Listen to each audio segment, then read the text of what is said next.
তোমার অনুমান সত্য? তো যাবো না, আমি লোককে শুনেছি এখানে নাকি ডাকাতের ভয় আছে। হ্যাঁ বদল, এখানে ডাকাতের ভয় আছে, তাই তো আমরা এখানে বেশিক্ষণ আর অপেক্ষা করবো না। ঠিক আছে, সর্বনাশ হয়ে গেছে, যাবো না, সর্বনাশ হয়ে গেছে। কি হয়েছে উকিল সাহেব? হাম হয়েছে, এখানে আমরা আর বেশিক্ষণ অপেক্ষা করবো না। আপনি মাঝি মোল্লাদেরকে বলুন আমরা ভয় যাই রঙ্গের ছেলে ভাঙার উড়িয়ে দেয়। এই মুহূর্তে আমরা দেশ অবমেকে যাত্রা করবো। ঠিক আছে উকিল সাহেব, আপনি মাঝি মোল্লাদেরকে বলুন তারা বকরা রঙ্গের ছেলে ভাঙ উড়িয়ে দেন। এই মুহূর্তে আমরা দেশ অবমেকে যাত্রা করবো। ঠিক আছে, যাবো না, যাবো না, যাবো না।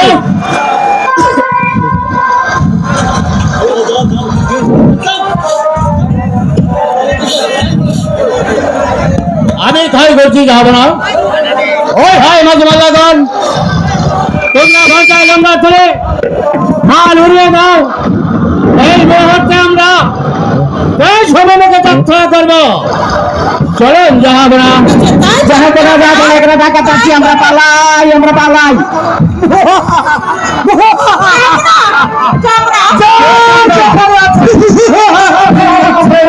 দাঁড়িয়ে থাকুন। ডাকাত, ডাকাত কি চাই তোমাদের? আপনাদের কাছে অনেক টাকা পয়সা আছে, আরো স্বর্ণ অলঙ্কার আছে, আমাদেরকে দিয়ে দেয়। রকম ছাড়া আমরা ঘরে কখন লাগাচ্ছিলেন? ঠিক আছে, ঠিক আছে, আমি হুজুর সাহেব, সুন্দর চাবিটা দেন। হুজুর সাহেব, আমার সবুজের চাবিগুলো দেন। এই লোক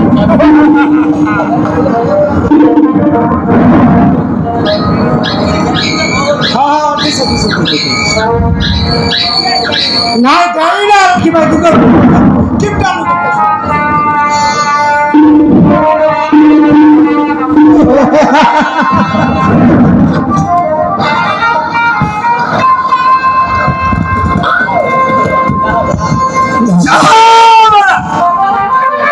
আপনাদের কাছে অনেক টাকা পয়সা আছে, স্বর্ণ অলঙ্কার আছে, আমরা কিছু নিয়ে গেলাম। তাতে কিছু মনে করবেন না, কারণ এই সব গয়না বিক্রির টাকা আমি নিজে গ্রহণ করি না। এই সব গয়না বিক্রির টাকা আমি দুঃখীদের মধ্যে মিলিয়ে দিই। হচ্ছে আমার ডাকাতি করা মূল উদ্দেশ্য।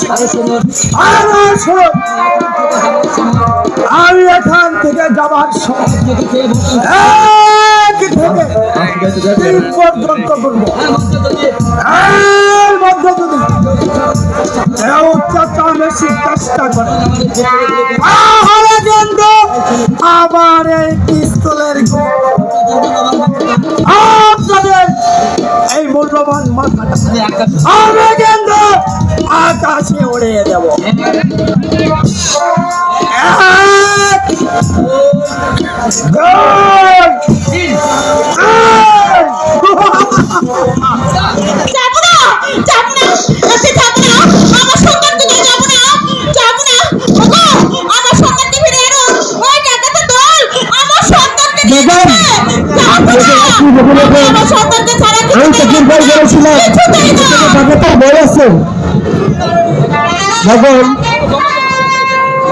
যদি আর কি হবে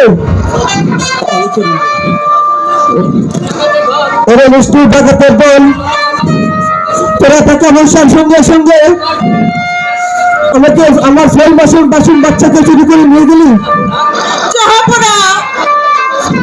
আমি আপনার কোনো কথাই শুনবো না। আমার সন্তানকে আমার কাছে ফিরিয়ে দিন, ফিরিয়ে দিন। কেঁদো না বেগম, কেঁদো না। আমরা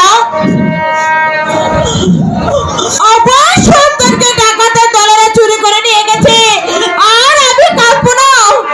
চাবুক চাবুক দাঁড়াও, আমি আর কোনো কথা শুনবো না। চাবুক দেন। আমার কসম যে পথে গেছে, আমিও সেই পথে চলে যাবো। আসে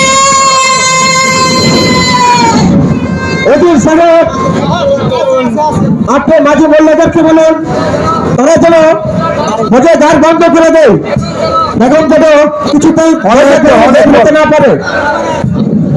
ঠিক আছে যা আমরা, আমি তাই করছি। ওই ভাই আমাদের বাংলাগণ, তোমরা দ্বার বন্ধ করে দাও, বেগম সাহেব যাতে কিছুতেই বলাতে না পারে। ওগো মেহেরবান খোদা, আমার 6 মাসের মাসুম বাচ্চাকে চুরি করে নিয়ে গেছে, তুমি তাকে দেখে নেই রেখো, সুখে রেখো, শান্তিতে রেখো, শান্তিতে রেখো, শান্তিতে রেখো। অনেক অনেক পরে পরে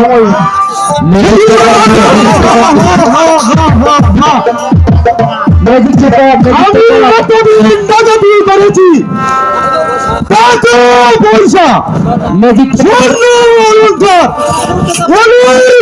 করেছি আমি, একটি দুধ করি সন্তান, তাই তো আমি মনস্থির করেছি আর আমি ডাকাতি করবো না। এই সন্ততিকে লালন পালন করে মানুষ করবে, তাই না? হ্যাঁ সুন্দর, তা কোনদিন হবে না। আমরা হয়েছি ডাকাত, আমরা ডাকাতি করি, টাকা পয়সা আর স্বর্ণ অলংকার, আর তুই তা না করে একটা দুধের মাসুম বাচ্চাকে করেছিস চুরি।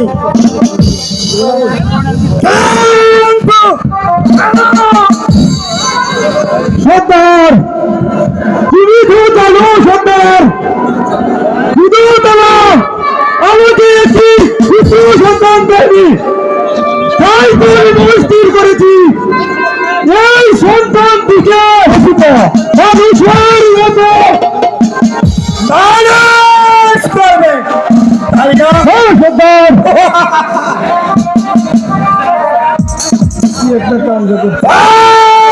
হবে না, আমরা হয়েছি ডাকাত, ওই সন্তান যদি আমাদের কাছে বড় হয় তাহলে এই সমাজের ভিতরে একটা জঞ্জাল সৃষ্টি হবে। তাই তো ভালোই ভালোই বলছি, ওই সন্তান আমার হাতে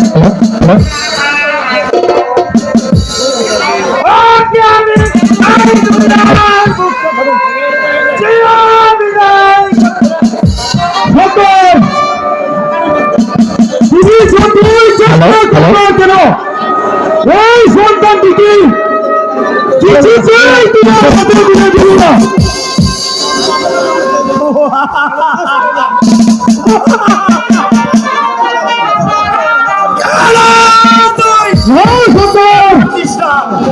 হ্যালো, এই সন্তান যদি আমাদের কাছে বড় হয়, বড় হয়ে যদি আমাদের আস্তানার খবর প্রকাশ করে এই লোক সমাজে যদি প্রকাশ করে দেয়, তাহলে যে আমরা মহা বিপদে পড়ে যাব। তাই তো ভালোই ভালোই সন্তানটি আমার হাতে তুলে এই সন্তান আমি কিছুতেই তোমার হাতে তুলে দিব না।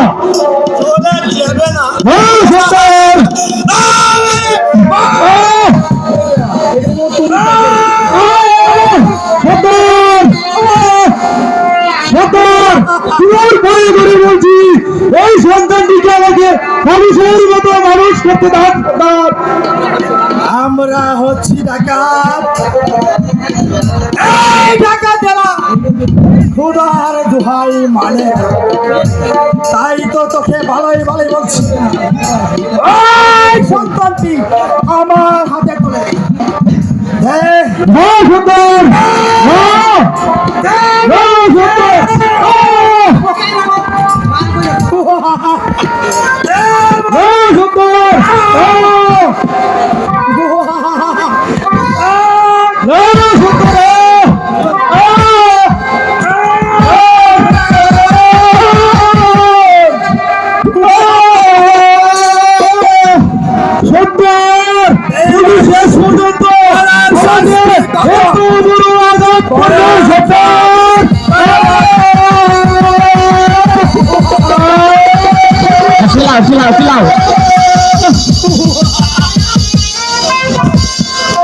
এই বাড়ির শাস্তি কত ভয়ঙ্কর, এবার তুই নিজেই বুঝলে।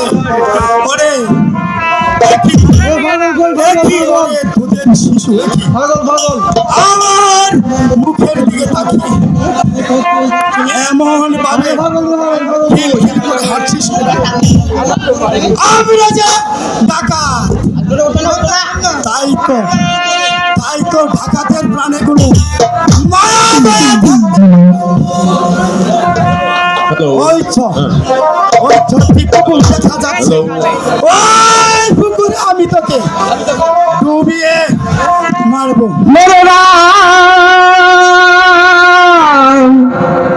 মেরো না ডাকা, মেরো না ওই শিশুর, মেরো না ডাকা, মেরো না ওই শিশুর।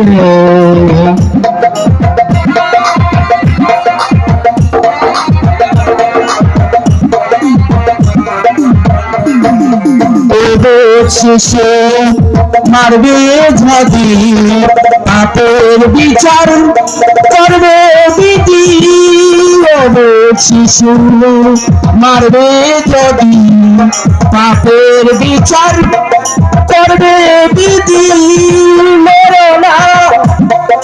মেরো না ডাকাত, মেরো না ওই শিশু, মেরো না ডাকাত, মেরো না ওই শিশু।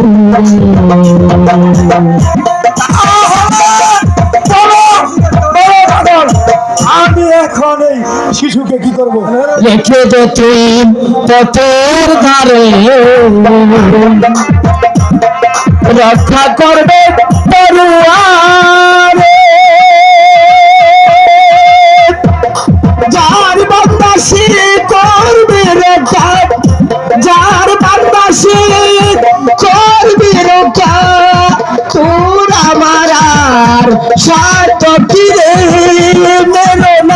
মেরো না ডাকাত, মেরো না ওই শিশু, মেরো না ডাকাত, মেরো না ওই শিশু। বলো বলো বলো পাগল, আমি এখন এই শিশুটাকে কি করবো?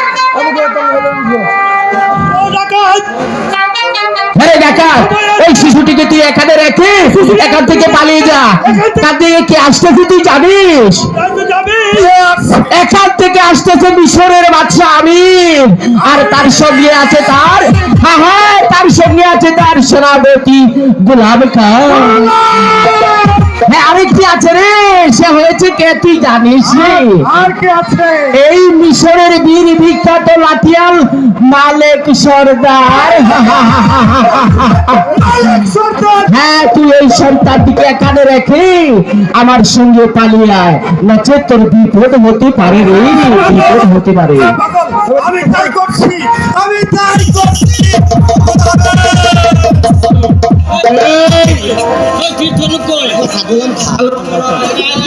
এই মাটির জনক লাগবো।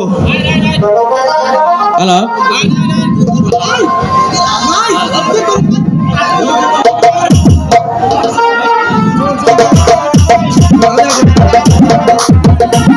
আমারে আনবি।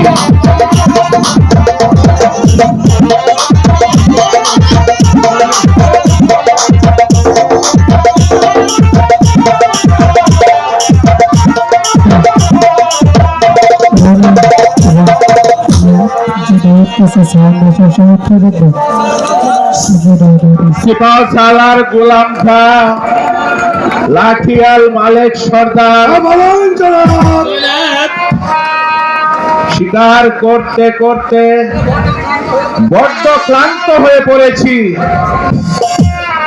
ওই তো একটি বটবৃক্ষ দেখা যাচ্ছে, চলুন সেখানে গিয়ে একটু বিশ্রাম করি।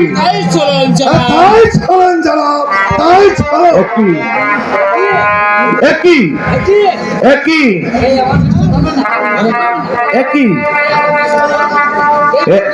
কেমন নিষ্ঠুর এরকম শিশু মাসুম বাচ্চাকে পথের মধ্যে ফেলে রেখে চলে গিয়েছে।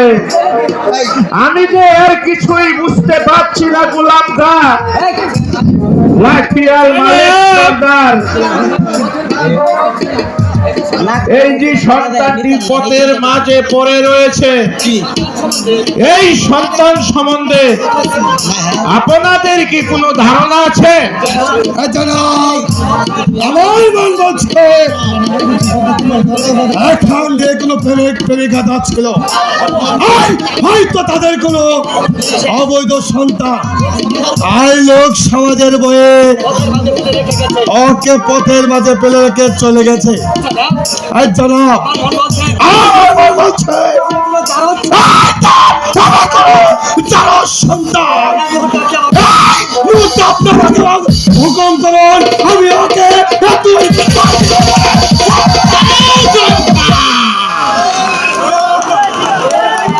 জনাব লাঠিয়াল মালিক সর্দার, এই সম্বন্ধে আপনি কি কোনো কিছু বলতে পারেন? জনাব, আমার মনে বলছে এই শিশুটির মা এই পথ দিয়ে যেতে দেখছো, হয়তো হিংস্র জানোয়ার ওর মাকে খেয়ে ফেলেছে, তাই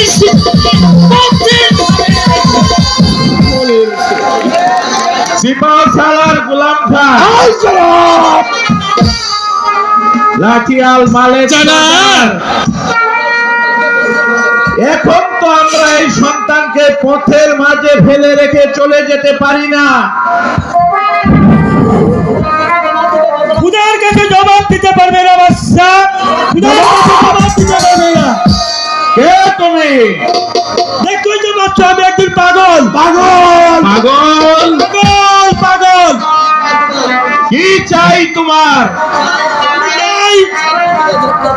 এই সন্তানটিকে যত্ন করে তুমি তোমার বুকে তুলে নাও, তারপর তোমার লাঠিয়াল মালের সরকারকে দান করো। এতে তোমার মঙ্গল হবে। মঙ্গল? হ্যাঁ, মঙ্গল হবে।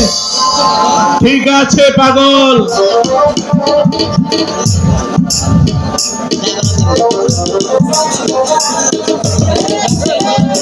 লাঠিয়াল মালিক সর্দার,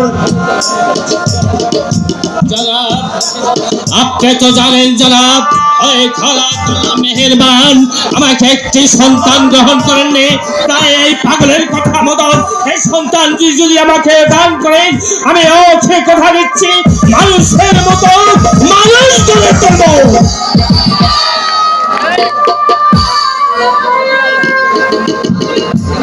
পাগলের কথা মতো এই সন্তানটি আমি তোমার কাছে দান করলাম,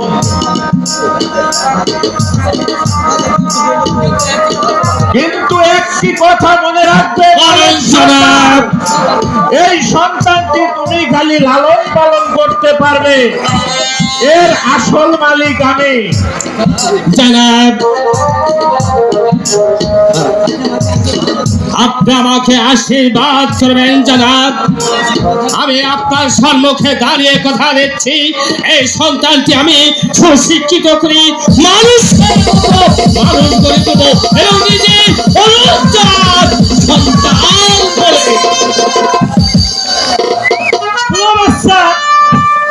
আমি তোমাকে একটি কথা বলবো। বলো পাগল, বলো তুমি কি বলতে চাও? ওই সন্তানটি একটি নাম রাখতে দিব। বলো পাগল, কি নাম রাখা যায় ওই বাচ্চার?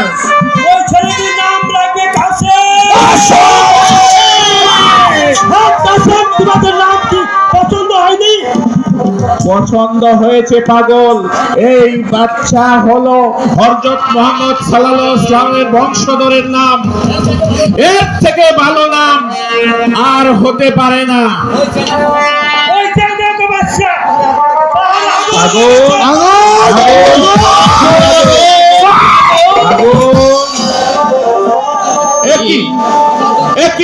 একই হঠাৎ জেগে পাগল অদৃশ্য হয়ে গেল।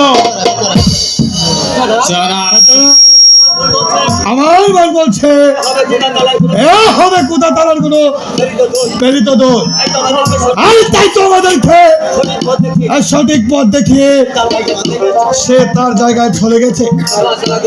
সিপাহ সালার গোলাম খান, জনাব, লাঠিয়াল মালিক সরকার, আমরা শিকার করতে এসে যে উন্নত মানের শিকার পেয়েছি, এর থেকে ভালো শিকার আর কিছুই হতে পারে না। তাই তো এখানে আর আমরা অতি বিলম্ব না করে চলুন আমরা অন্তপুরে চলে যাই। তাই চলুন জনাব, তাই চলুন, তাই চলুন।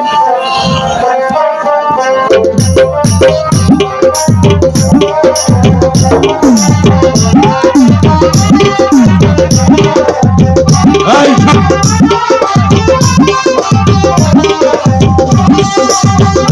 আর 7 দিন হলো সর্দার গিয়েছে, কিন্তু এখনো তো ফেরার নামটি নেই।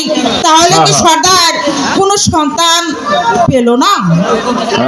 ও তো খুদা মেহেরবান, না না না, তুমি আমার শূন্য বুকটা আমার এই যে দেখ মিনিট পরে পূর্ণ করে দাও খুদা, পূর্ণ করে দাও।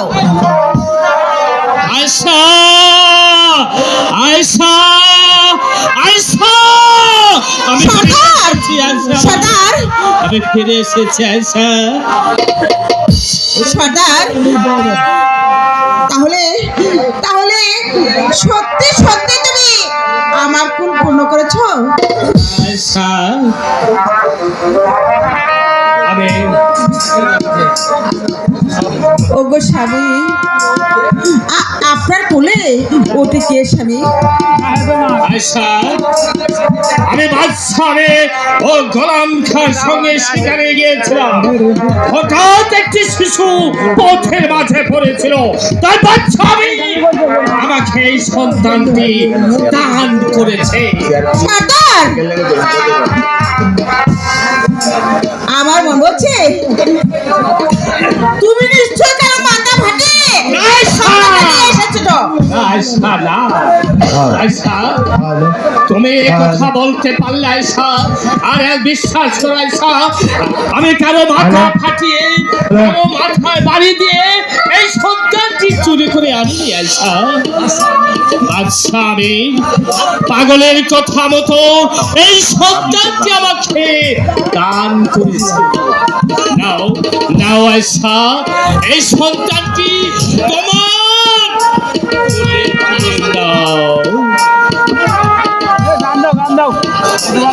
আয়শা। স্বামী, ওকে তুমি কি নামে ডাকবে আয়শা? আপনি তো ঠিকই বলেছেন স্বামী, আমি ওকে কি নাম ধরে ডাকবো? আয়শা, ওকে আজ থেকে ডাকবে আবু কাসেম। আয়শা, আবু কাসেম বলে রাখবে। আয়শা, আমি গিয়েছিলাম শিকারে, আমি পরিক্রান্ত, তাই আমাকে আরে বাচ্চাটাকেই খেদমতের ব্যবস্থা করো। স্বামী, আমার সন্তানকে যে কিরকম ভাবে লালন পালন করতে হয় তা আমার ভালো করে জানা আছে স্বামী। আয়শা, আমি বলি ক্লান্ত আয়শা, আমি ক্ষুধার্ত, তাই আমাকে তুমি কিছু চলুন, দিবে। চলুন স্বামী, চলুন। স্বাভাবিক ছবি 12 বছর পর, 12 বছর পর এখন একটা বড় কাছেমকে দিতে হবে।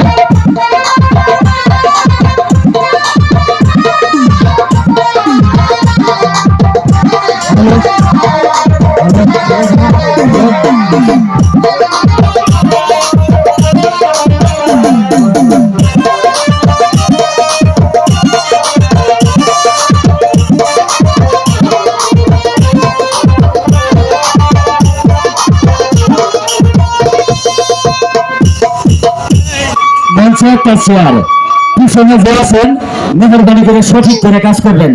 মঞ্চে একটা চেয়ার মাস্টারের জন্য, এটা কি আপনাদের বলে দিতে হয়?